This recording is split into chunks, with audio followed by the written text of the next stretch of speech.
Me? Well, some think I'm a bit distant. Arrogant, even. But there's little to be done. One day, I must rise to become Adrestia's next emperor. What else? Well, it seems to me that we may have similar personalities. Me? Oh, please forgive me. It's difficult to open up on the spot, don't you think? I'm afraid my story has not been a pleasant one. I do hope that doesn't color your view of me, but I understand if that can't be helped. Piqued your interest, have I? As luck would have it, I'm pretty curious about you as well. But what's life without a bit of mystery?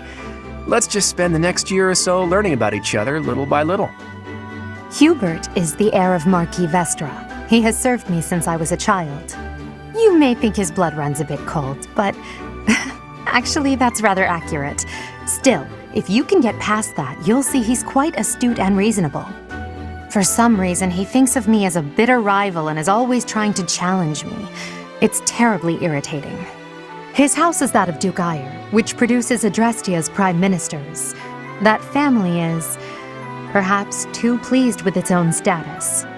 He's remarkably intelligent, but he only wishes to apply himself to tasks that particularly interest him, and nothing else. He's also fond of, well, napping. If he had any work ethic or sense of duty to speak of, I suppose he would be destined to become an official of the Empire. He's the second son of Count Bergliez. He has no inheritance in his future, which is perhaps why he's always so eager to prove himself. He's overly energetic and rushes headfirst into any battle. If he ends up in your care, be sure to keep a close eye on him. She's Count Varley's only daughter. I suppose you could say she's a bit eccentric, but she seems like a gentle soul. I believe she's shut herself away in her quarters and doesn't care to leave, but don't worry, I'll make sure she finds her way to class. Few commoners have joined the Black Eagle House, but Dorothea is an exception. She's a songstress from a famous opera company in the Empire. I'm not entirely sure what brought her to the Officers' Academy. To the west of Fódlan is an archipelago called Brigid. Petra is the granddaughter of their king.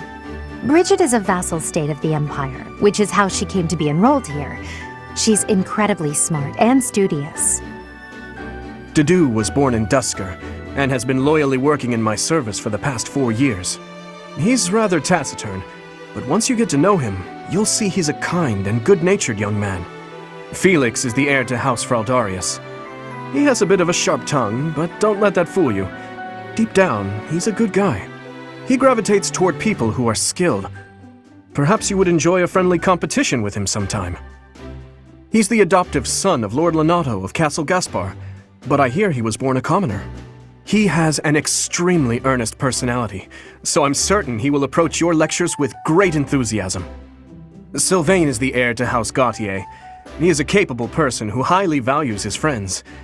That said, well, he's always been a bit of a skirt chaser, so to speak. Pardon my bluntness. I speak with him about it often, but it doesn't seem to help.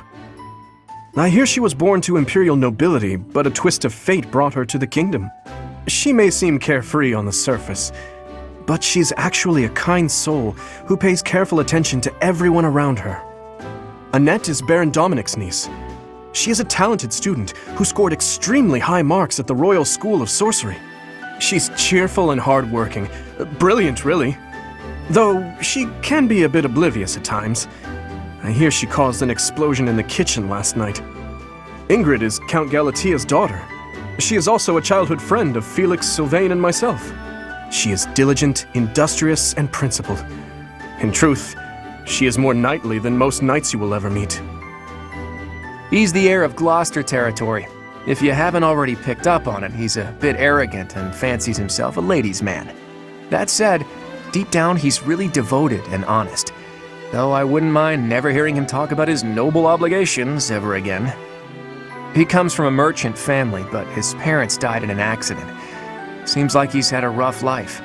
Despite all that, he's just about the most cheerful guy you'll ever meet. His passions are training, eating, and actually that's about it. He's the second son of a merchant family. Since his brother will inherit the business, he's training to become a knight. If you ask me, doesn't seem like he truly wants to be a knight. He's probably just doing it to please his parents. Lysithea is the daughter of Count Ordelia and is probably the youngest student here. But watch out, she gets angry if you treat her like a child. As for me, I do it on purpose. You have to make your own fun in this place, you know? Marianne is Margrave Edmund's daughter, and that's pretty much all I know about her. She doesn't interact much with other students, so I wouldn't be surprised if a lot of folks here have never even heard her speak. Hilda is the only daughter of Duke Goneril. It seems her father and brother coddle her quite a bit. If you look up lazy in the dictionary, her picture won't be there because she never got around to submitting it. Not too unusual for a noble, I guess. Leonie enrolled because she wants to be a mercenary. I think she said that her father is a hunter. She's pretty blunt and as stingy as they come. A habitual saver, too. I think she's hoping to repay her village for helping to send her here.